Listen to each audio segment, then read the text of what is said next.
Hi, and welcome to FACETS with Lulu. In this episode, we will be discussing motivation versus discipline. Are these two things mutually exclusive? What are their roles? What roles do they play in decision making and human behavior? Are these two things what drives us to reach our goals and targets? What makes some people more motivated or more disciplined than others? These are all topics that will be discussed during this episode.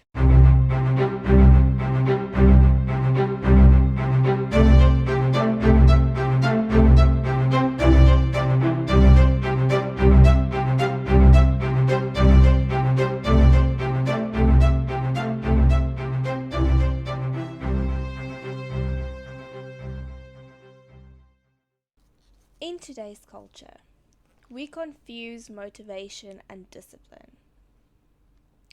We tend to focus a lot on what motivates people and not so much on did that person have the discipline and is that what got them to their end goal.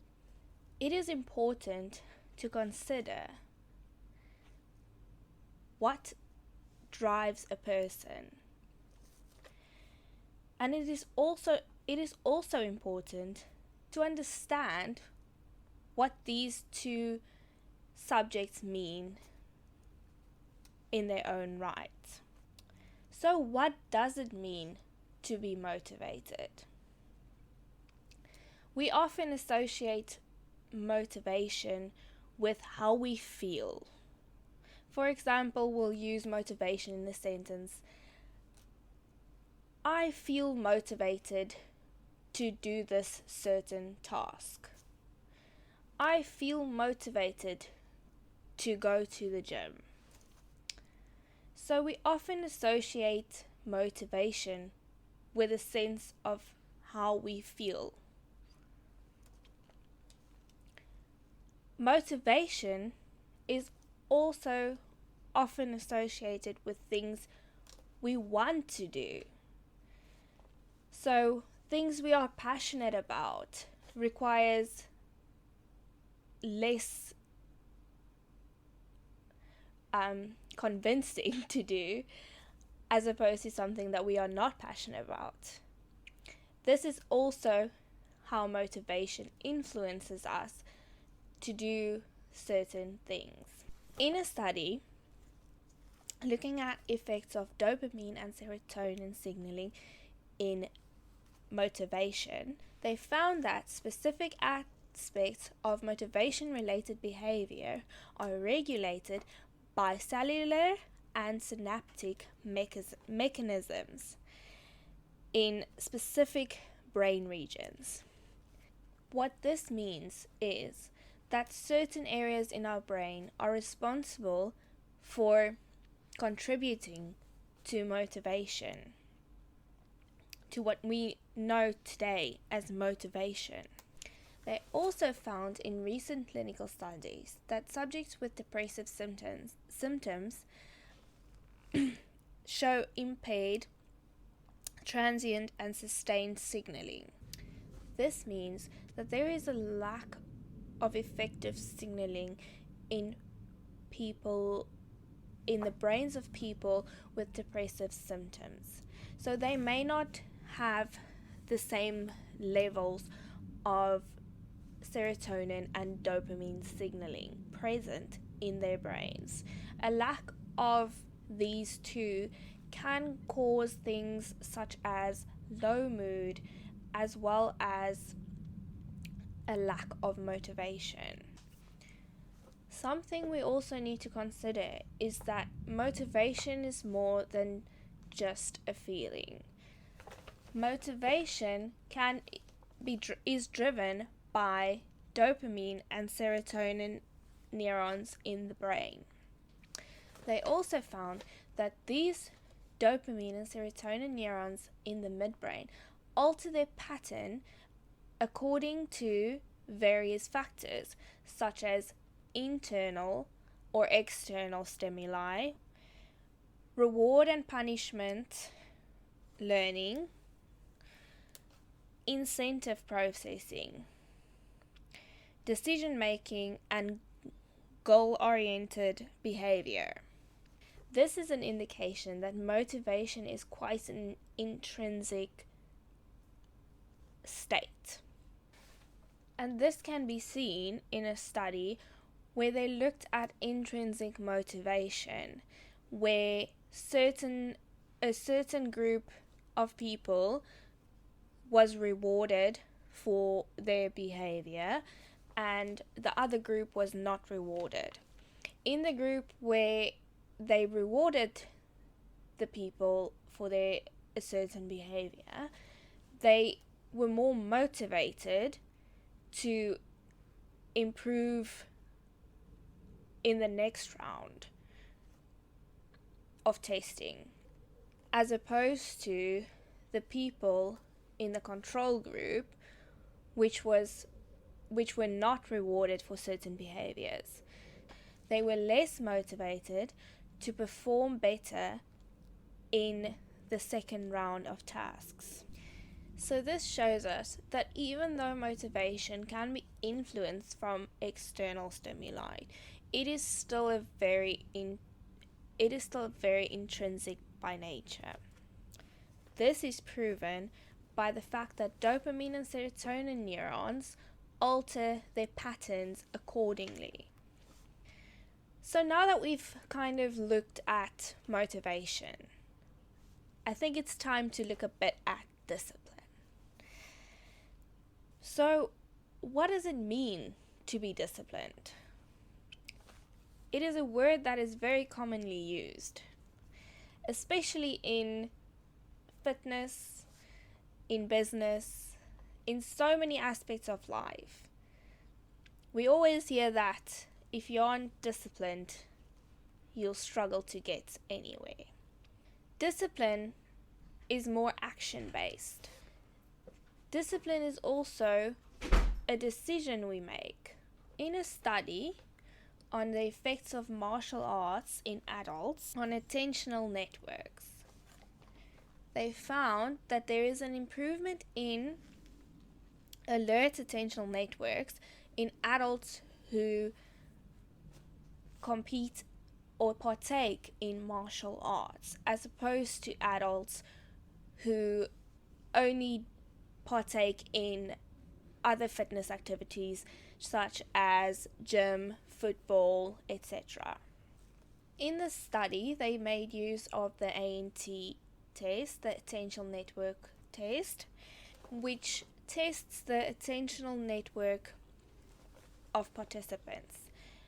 This is a norepinephrine-based network and is often associated with arousal. Participants in the study who have been doing martial arts for quite some time have been able to model their brain in such a way that their reaction time to things is much faster than the average person. They have been able to train their brains essentially to react faster to certain cues and stimuli. This is an indication that we can essentially influence our brains and train it to act a certain or respond a certain way when a specific stimuli is introduced. So this begs the question, why are certain people more successful essentially than others? Is it because they are more motivated, or is it because they are more disciplined? I do not think that motivation and discipline is mutually exclusive. However, I do think that discipline kicks in when there is a lack of motivation. If we look at the behavior of sports people, like in the case of martial artists, They are extremely disciplined people. Regardless of whether they feel they would like to get up and go train, they do it anyway. That is discipline. They might still have a passion for the sport and what they do, but essentially, when the time comes and they're not motivated, the discipline kicks in. Let's look at how these findings from the studies apply to everyday life.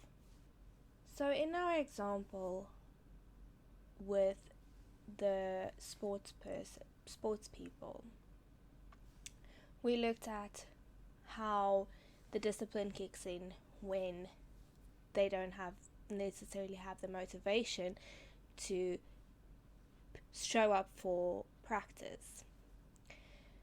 And we looked at martial artists specifically. How does this apply to the everyday person? Say, for example, you decide for your New Year's resolution that you are going to start living a healthier lifestyle by eating healthy, going to the gym, exercising regularly. Initially, it takes a little bit more encouragement to get to that point of making that decision and making that behavior change. But about a week in, 2 weeks in, it becomes easier and you feel like you have a lot more motivation to go to the gym or to eat healthy and prepare that healthy meal as opposed to getting takeaway. So 3 weeks in, 4 weeks in, you start to feel that you need a little bit more encouragement again, like you did in the beginning. And it feels like that motivation that you had is beginning to decline. And this is why a lot of people start diets, which I'm not necessarily a massive fan of. So they start a diet and they don't seem to be able to finish that diet. Because around the 3-4 week mark, they lose that motivation, that excitement, so as we looked in the study with regards to motivation, that serotonin and dopamine levels drop significantly. Then discipline is supposed to be kicking in. But for most people, they rely so much on the motivation that they never get to the phase of the discipline phase where they actively decide, regardless of whether they feel like preparing that healthy meal, they will do it in any case. So if we look at, for example, a fitness model or a bodybuilder, they live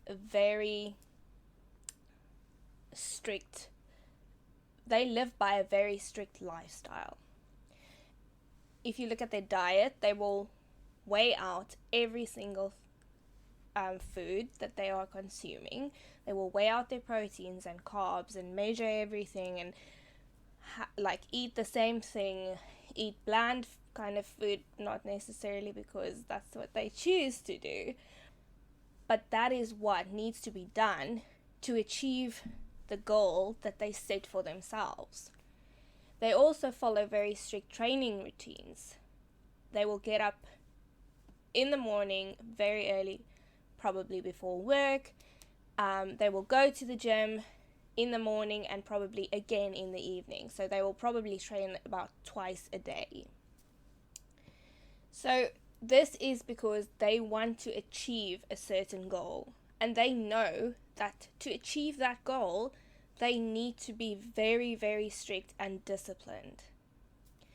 So their attention, they have rewired their brain to focus, be hyper-focused, which is something that is also very associated a lot with norepinephrine.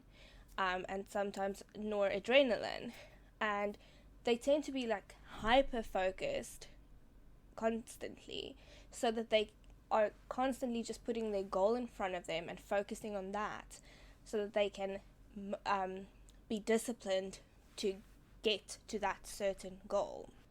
Now, it is more difficult for some people to have in that discipline innately. Some people need to work harder at it because, let's face it, we don't all face the same obstacles. So I do understand that it's not as easy as saying, well, you just need to be disciplined. Unfortunately, there are a lot of factors in our bodies and in our brains that influence the ability to be disciplined.